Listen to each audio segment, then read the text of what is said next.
At the time of his death in 1940, Major General Smedley Butler was the most highly decorated Marine in US history. In a book published in 1935, he wrote, "War is a racket. It always has been. It's possibly the oldest, easily the most profitable, surely the most vicious. It is the only one international in scope. It is the only one in which the profits are reckoned in dollars and the losses in lives." Let's imagine a man like Major General Butler knew what he was talking about when it came to the subject of war. As well as physically brave, I would say he was morally courageous to the end of his days. He said that during his 33 years of active military service, he spent most of his time as a, quote, high-class muscle man for big business, for Wall Street and the bankers. In short, he said, "I was a racketeer, a gangster for capitalism." A racket is best described, he said, as something that is not what it seems to the majority of the people. Only a small inside group knows what it's about. It's conducted for the benefit of the very few at the expense of the very many. Out of war, a few people make huge fortunes. I would say it's plain to see that the racket has been going from strength to strength ever since. In his farewell address to the American people in 1961, outgoing President and old soldier Dwight D. Eisenhower warned about the threat posed by what he was already able to identify as the military-industrial complex. Quote, "This conjunction of an immense military establishment and a large arms industry is new in the American experience, yet we must not fail to comprehend its grave implications." This conjunction of an immense military establishment and a large arms industry is new. We must not fail to comprehend its implications. In the councils of government, we must guard against the acquisition of unwarranted influence, whether sought or unsought by the military-industrial complex. The potential for the disastrous rise of misplaced power exists and will persist.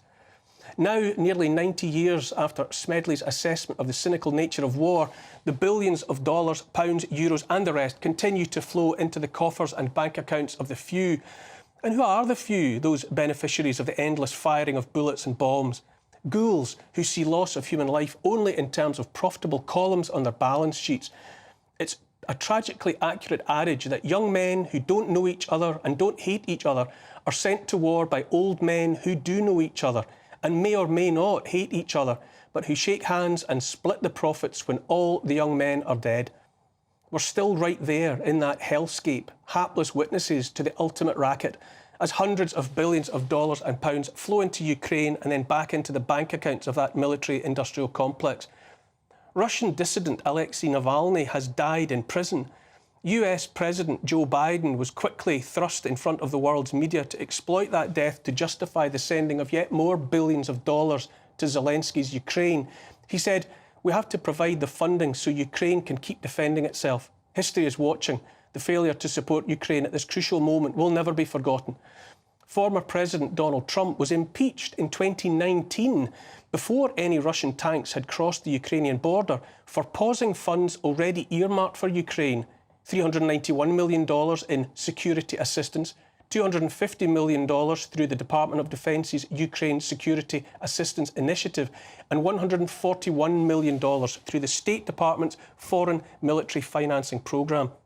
Trump paused all of that because he wanted to investigate alleged Biden family links to Ukraine and was subsequently impeached. According to Republican Senator J.D. Vance, a new bill proposed by the Biden administration guaranteeing a further $61 billion to Ukraine, money earmarked primarily for US arms manufacturers, has within it a clause leaving any attempt by a future president to halt that funding vulnerable to similar proceedings. This has been described as future-proofing the funding of Ukraine against the possibility that Trump or anyone else in future seeks to interrupt the flow of dollars to Ukraine. Biden mourned Navalny's death. Even in prison, he was a powerful voice for the truth, he said. An interesting statement, while journalist Julian Assange, who published Truth Inconvenient to the US and the West, presently rots in Belmarsh prison as he fights extradition to the US. I'm not yet aware of Biden mentioning, far less lamenting, the death in a Ukrainian prison of US citizen and writer Gonzalo Lira, who was critical of the Zelensky regime. Biden's administration has sought determinedly to jail his and their strongest and most popular opponent, Donald Trump. And yet, in the immediate aftermath of Navalny's death, Biden highlighted Vladimir Putin's desperate attempts to stamp out the opposition. Zelensky, propped up only by Western cash, has crushed his own political opponents as well. The pattern seems clear.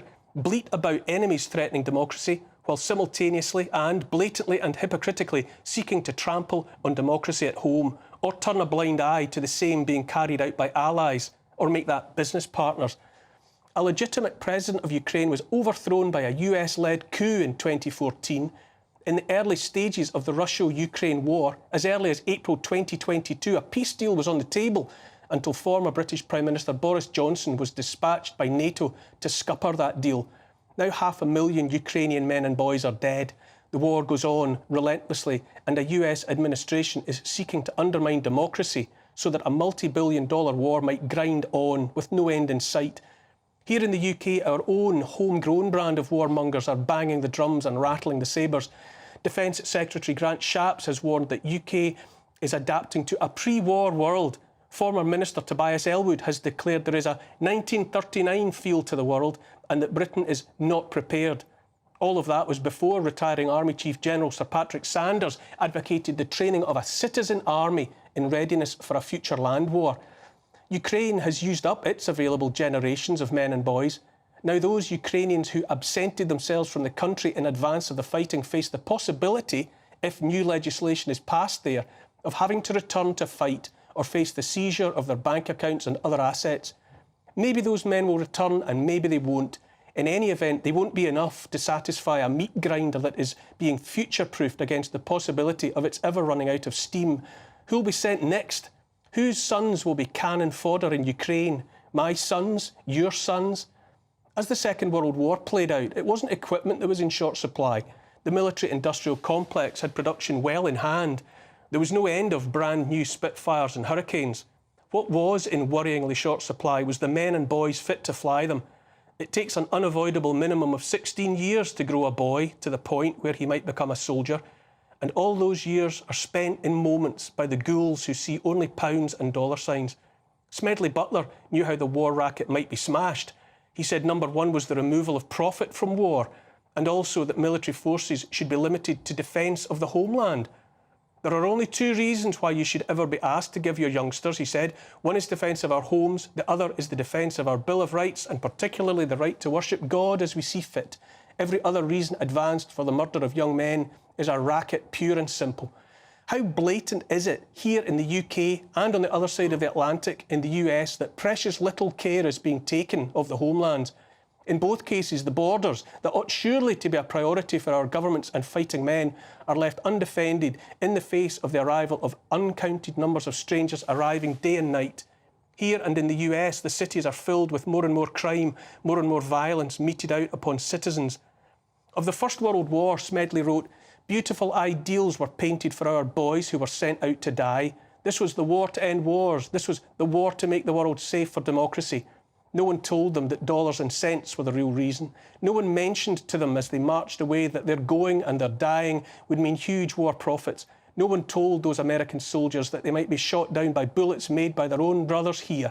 No one told them that the ships on which they were going to cross the sea might be torpedoed by submarines built with United States patents. They were just told it was to be a glorious adventure." Leaders here and in the US talk a good game about how concerned they are about the death toll of civilians in Gaza, tens of thousands of women and children among them. But still the profitable bombs and bullets fly in the sky there. The coffers of the same few grow more bloated yet. I say we must swim clear of the warmongers who make blood money in our name. The horrors of the 20th century were supposed to serve as unforgettable lessons, but there's precious little sign that much of anything was learned. Talk of a citizen army reeks of the rhetoric of 1915 and Kitchener that led to the horror of the Somme, where 60,000 British men fell in a single day, nearly 20,000 rendered into butchered meat. I don't believe the majority of mothers and fathers here, or in the US, or in Russia for that matter, want to see their sons and daughters condemned to die in a Third World War. Here's the thing, war is a racket, the oldest, the most profitable, the most vicious. We see the racketeers.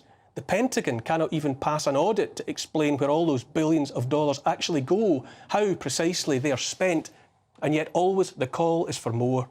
While Joe Biden ramped up the anti-Russian rhetoric in the wake of Navalny's death on this side of the pond, Zelensky addressed a gathering of security and foreign policy officials at the annual Munich Security Conference, where yet more deals were surely struck to oil the wheels of the meat grinder.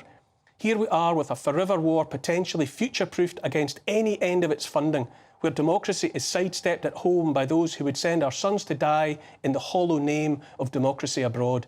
In any event, there's no talk of peace, only of war. It really is a racket. The only meaningful question is this: how long will we submit to a world run by racketeers and gangsters?